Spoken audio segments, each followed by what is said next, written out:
to what they're going to see in that end game. And we're just going to keep hopping right on into it, jumping into now what is our first kind of snowy end circle that we've seen, minus the Polar Peak shenanigans, but our current in-game leader, in-game Elim leaders, Lazy Gains, Slay-Ins, Lord Chris, Everfly, and P-God. So saw a little bit of P-God last week, made some rumbles in the semifinals, wasn't quite able to convert it into a solid finals performance, but it wasn't bad. You have Poker here now coming up, will get the wall replaced and owns that one by one. He now notices a player on the other side. They're going to battle over the wall. Edit goes the other way, but Dan gets cleaned up now. Bala now being able to get into those walls is going to be much easier, and Clicks is someone I want to pay attention to. He has been on every Gauntlet leaderboard. He's been on everything, and seeing him in the late game, not only is he a Slayer, but he can play for late and keep himself covered as well.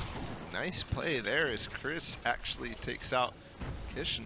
Yeah, Kishin 96 going down, and Chris made that look easy, trapping off the side, putting the ramp down, and then he edited the ramp so that it wouldn't block the trap firing, and the player didn't have anything to do. Really well played from him there, sitting on 6 elims now and stopping to take shots again during the rotation. Top 11 situation. Remember, 5th is the next placement threshold we're looking for, as Chris picks up Pridal, no problem there, forcing himself into the box, and actually using the tree as a cheeky bit of cover. I don't think Pridal necessarily noticed he was in there. I was going to say, that tree was so awkward for both of them, but Chris takes the better of it. He has 7. Is he going to go for another one? But this trap goes down. He breaks it in time. Perfect play.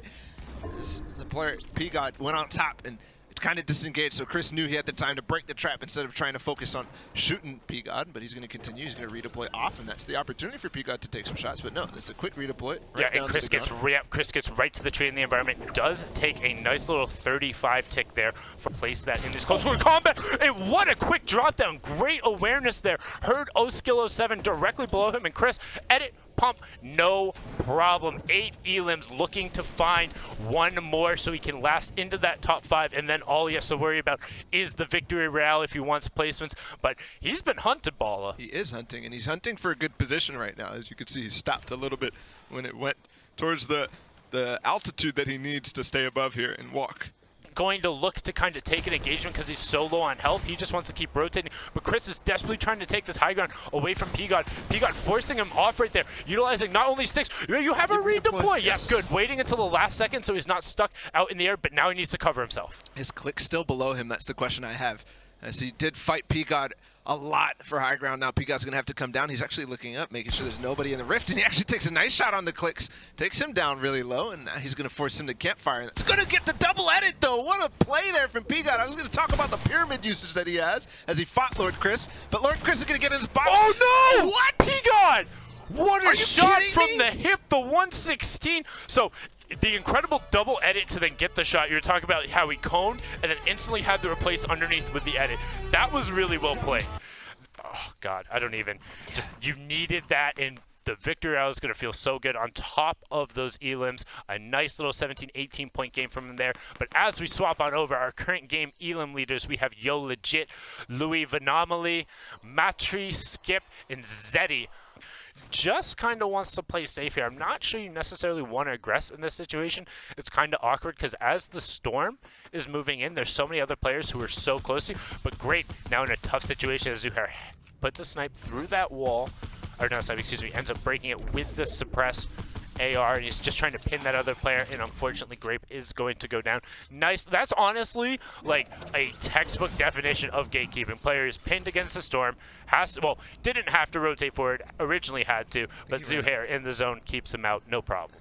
Does not quite get the wall, still trying to force in the, does have the cone, gets the second one, edits in, no problem. There, Phantom Apex, goodbye. Back to lobby for you, and you see Steph. Take advantage of this player pushing onto him. It's gonna nice little build battle, but he notices Matt's only down to 29. Player directly behind him. Skip, I don't necessarily know where he came from. It looked like he fell from the sky or did a nice little side jump, but Seif on the ultimate low, Talix on the mid-tart for Sicily now just dropping down ultimate on the ultimate low against Ultra. Does get the trap off, has it pinned against the back. Great trade out with the second shot, but Ultra cleans up for Sicily. Uses the 50 health on Elim, no problem. 11 HP, 96 mats. Will be able to wall himself up and use the mini. Seif dropping down from that middle tier while Talix takes back ultimate high, going over the old build. Seif is looking to knock him down, but Talix is no problem. He's in the old builds already. Yeah, Chef losing track of his opponent there. That's unfortunate. He's going to spend a lot of time and give away his position for Ultra, and Ultra did get those minis off. So we'll see if he's going to be able to actually fend off this opponent right here. Let's get the... Oh, tries to get the trap place. 42, 42, 48, shield gone. Chef goes down. That's Talax. If Ultra wins this game, it's the clutch moment in that box to then run around. Talax dropping down to challenge. Has the health advantage. Will he be able to find anything else? Picks up some minis just in case, gets the blue pump, and that's going to be it. Yeah. Talax from the high ground. Unfortunately, Ultra not quite having the health he needed to be able to challenge. 3% from the region. And then going on from that, the top 3,000 from this event will go on to play in the finals tomorrow. If you're just joining us, we are in NAE, the final hour. The current Elim leaders in this match are Flukia, XX Insane, John the Asian, Taco TV, and then Sebi Bro 10, as Sebi picks up a nice little Elim right there as well, getting us closer to that top 25. Yeah, that's that he can use. He's not going to have to dip down into it, which is going to be unfortunate for anybody who is going to make that. We'll see whether or not players on the other side of Tilted Towers, as Young Finest picks up Glade walking in front of his box. Yeah, no problem. Oh my goodness. That looked very calculated. He actually took the time, hard aimed that, but Darrow from the high ground with the grenade launcher, just lobbing it in towards that kind of cluster of players. It's just like, hey, maybe I get something. Yeah. And that's one of the situations with the grenade launcher is incredibly useful because it's... We were talking about the players on the side at Tilted Towers. They used a lot of mobility to get over. You can already see there's only 2 players over there, but here, Assassin actually takes out one with a nice shotgun shot again. This is so, we're seeing this all over the place. Players are catching these shots, and the aim is on point today. Yeah, having some time to warm up now, getting into the last matches. You don't want to be missing those shots. When you have the first shot advantage, 60 tag onto Migs as he's rotating away. Psychic is going to look to follow this. He sees the campfire put down by Ugros, but that campfire is kind of a bait. Ugros is very, very, very healthy, so he might be looking to catch somebody rotating away as he tries to launch pad up, but does bonk his head and is running in towards Psychic. Psychic now falling down the low ground.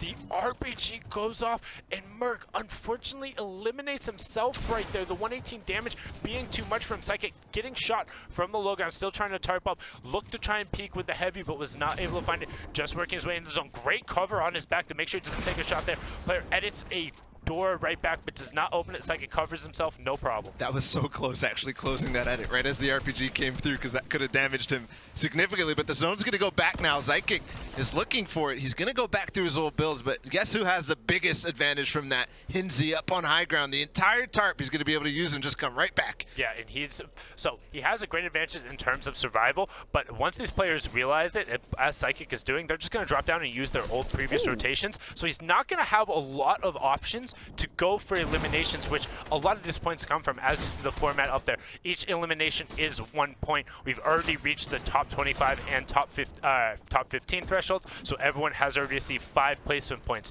Once they get to top 5, they will get 2 more, and then the Victor Royale gets 3 as Paltry and Mix go down. We are now into that top 5 situation, so all these players have guaranteed themselves the 7 placement points. They're fighting for Elims and the win as Ray Ray takes out Psychic on the low ground. Sevi Bro looking to find it, but Hinzi is just chilling. Yeah, just chilling up on the height there. Look at that. Eventually, they will have to expose themselves as they run out of their previous builds, and the players on the low ground go down. Ray Ray picks up Sevi Bro, but Ray Ray, what are you going to do?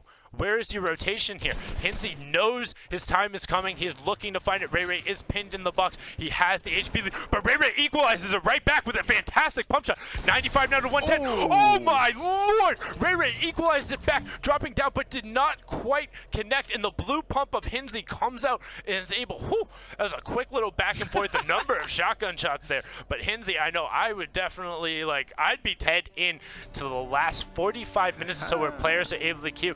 And Chap actually rounding out his game, getting a nice little completion there, bumping himself up into first place at 66 point. Rob Knight still holding fast at 55, Trig at 55, Harold 53, Aspect 53, and then rounding it out, Niddle smacked Fukul, P-God, and Rue from World's Best Gaming. Yeah, P-God, actually one of the players that has impressed me so far in the games that we've seen. Is that Nairo up there? Yeah, actually an EU player again. Yeah. So just like Zexro, Nyrox is going to come through here.